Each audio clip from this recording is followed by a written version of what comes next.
टाठियों बच्चों तो बच्चों बहुत government girls high school Vilgam पे तुहद वस्ताद आज बे तुह हाजिर यम ऑफलाइन क्लास के जरिए 7वीं जमात सुंद हिसाब हेत तुह जानान आजकल परान 7वीं जमात संद हिसाबुक डेटा हैंडलिंग चैप्टर तो हेचान परान आज एम चैप्टरुक एक्सरसाइज 3.4 यानी 3.4 यह सोरे तुम वुचान स्क्रीनस पे साफ पे लिखित खुल पे बोजन तो तुह सत कर खतर मे माजी जेवी हुंद इंतखाब कोर्मुत ताकि तुह सही पे कत समझ गो कि सानि हिसाबुक मीडियम इंग्लिश अंग्रेज सत कोर मे माजी जेवी हुंद इस्तेमाल ताकि बह हेक ठीक पे तुह कत समझित तुह तान वात असल पे कत तो ये एक्सरसाइजुक दुयम सवाल करो आज तो स्क्रीनस पे सवाल लिखित बह पर तुह थो तवज्जो question number 2 there are 6 marbles in a box with numbers from 1 to 6 marked on each of them अकिस बॉक्सस मज अकिस डबस मज 6 मार्बल पीस अमन नंबर 1 पे 6 तान दित यम आसान इथी पीस यथ कैरम बोर्ड तम आसान गिंदने खतर तम पीसेस या तम नश बड़ चुकवंजल हेकन अस क्या कर दोन कथन दोन सवालन जवाब दिन अमुक मुशाहिद कर अत पे सूचित गोडनिच कथ what is the probability of drawing a marble with number 2 अगर अम मज कड़ो 2 नंबर वोल यथ 2 नंबर दित मार्बल पीसस यह कस फिर नेर अम मज अत क्या चांस प्रोबेबिलिटी क्या इम्कान क्या नंबर 1 पॉइंट दोम सवाल दोम point what is the probability of drawing a marble with number 5 इथे पे अगर नंबर 5 मार्बल अम मज कड़ो यह कस फिर हेक नेरित अत कोता कस फिर नेरनुक चांस इम्कान अमन दोन कथन दिन जवाब स्क्रीनस पे साफ पे बोजन question number 2 solution From the question, it's given that there are 6 marbles in the box with numbers from 1 to 6 marked on them. This is और दित 6 पीस मार्बल बॉक्सस मज डबस मज इन नंबर 1 पे 6 तान दित पे वुचन यह 1 number wall 2 number wall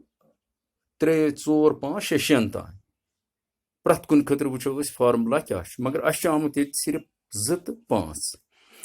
probability of drawing a marble with number 2 अम खतर तरीक फार्मूला लिखो is equal to number of favourable outcomes divided by number of possible outcomes यानी पॉसिबल आउटकम्स अम सत करो इत पे हल करने की कोशिश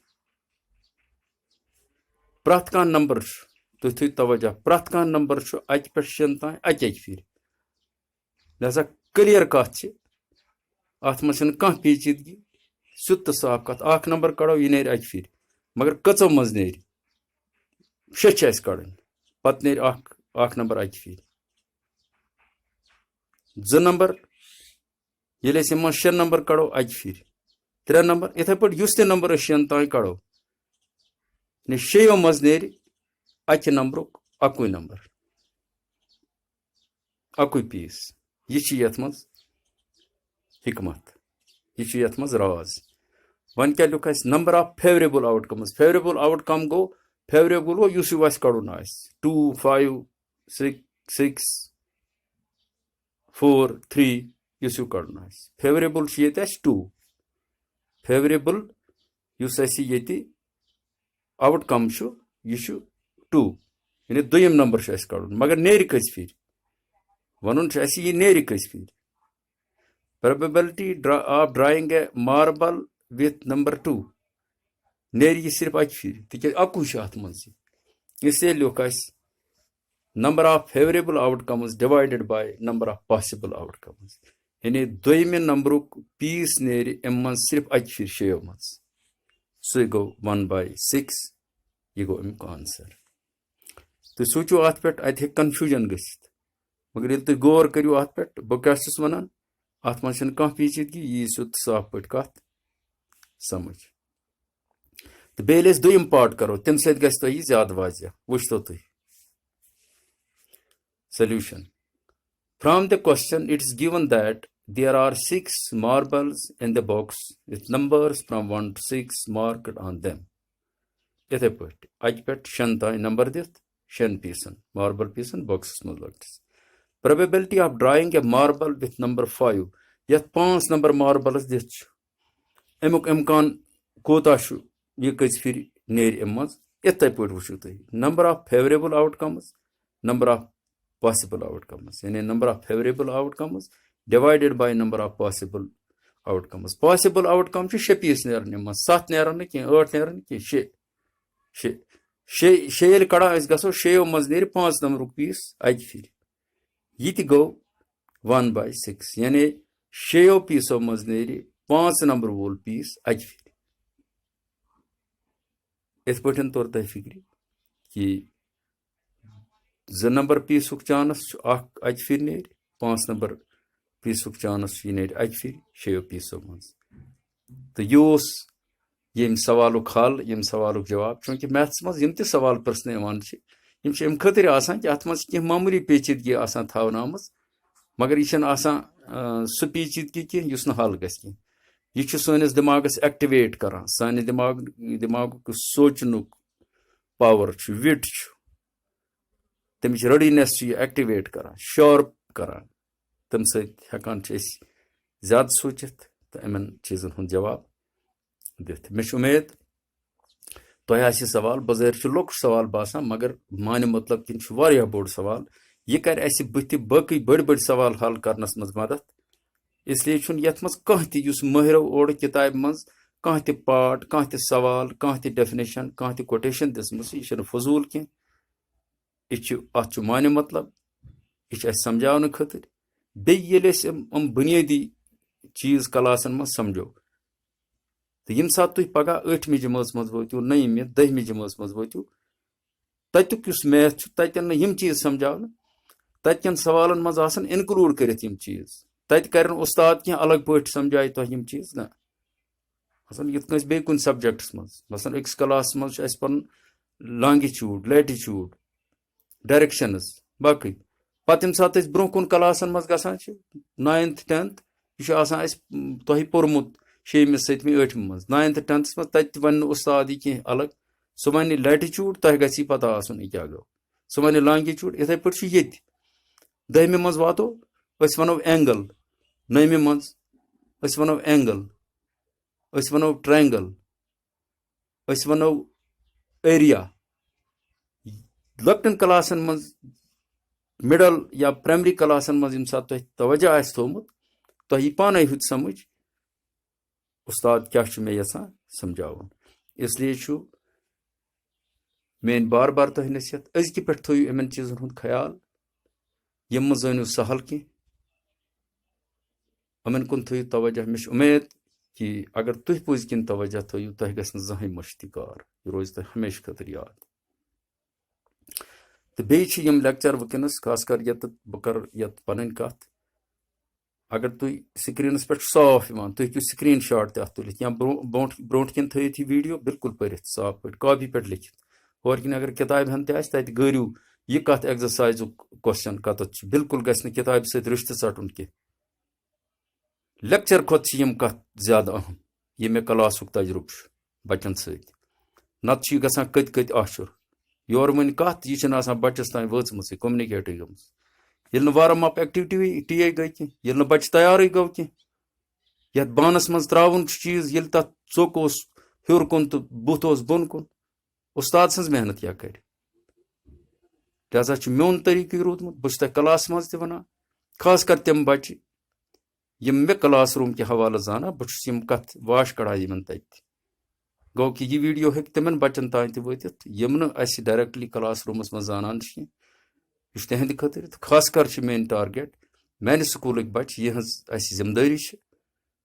सोन टाइम लगित सन मोहतरम हेडमास्टर साहब लगित अम खतर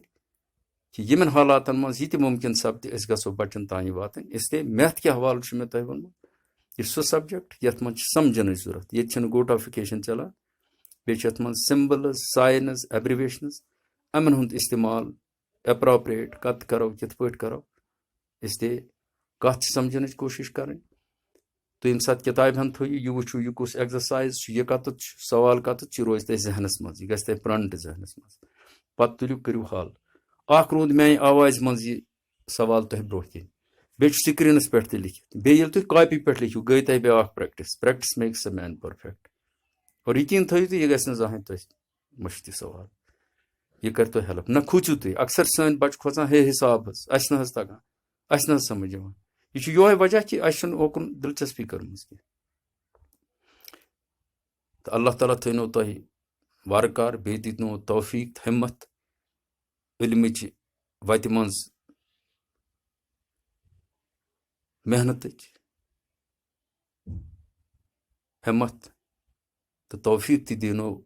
इल्मिच वत कुन पकनुक तो पनुन वक्त करू न तुम जाय कह मे उम्मीद अत तुलु तुम पूर पूर फायदे किताब से थो रिश्त युस सब्जेक्ट तुम परनावन इमान सानि तरफ तुम सारी सब्जेक्ट ऐसु बोजान इन लेक्चरन मज तो पत क्या हिदायत आसन तुह इत मे वोन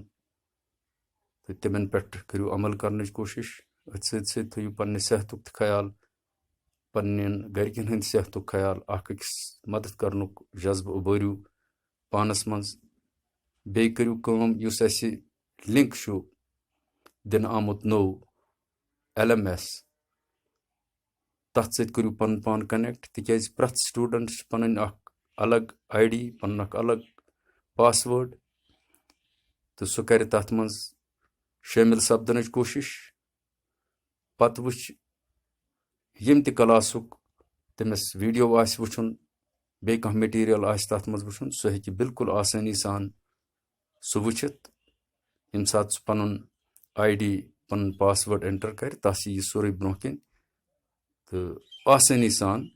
बे गस सह होर जुमगटस मज कह तत आस बिल्कुल साफ पे अमी क्लासुक तमिस वीडियो इस सब्जेक्ट सह मर्जी गस कोशिश कर तो यम नई नई चीज अत लगे थोड़ा टाइम आस समझनस सोचनस कित पे कर क्या कर पत गसी आसान ये पत कुन कह चीज तगान वनस हेकान असल पे कर चाहे उस्ताद चाहे बच्चे यह हिशी कथ यम नई चीज बच्चन खतर ति कत उस्तादन खतर इसलिए छुस बह तुह यह वनान कि इमन लिंकन हुंद इमन जरियन हुंद करू इस्तेमाल अकिस नश करू हेचन कोशिश तो अगर यम चीज करो अस बासी न कि क्लास रूमस मज पारान किन नबर पारान फर्क बास कह हेको बराबर फायदे तुलित अमुक तो अकिस पज हिम्मत दिन तो बे अकिस नश हेचुन तो बह सपद बे तुह सत हाजिर बकि सवाल हेत तिहंद जवाब हेत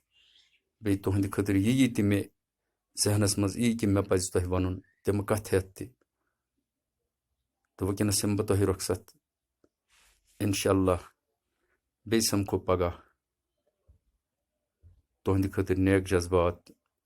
नेक ख्वाहिशात stay home stay safe honour code SOPs stay blessed शुक्रिया।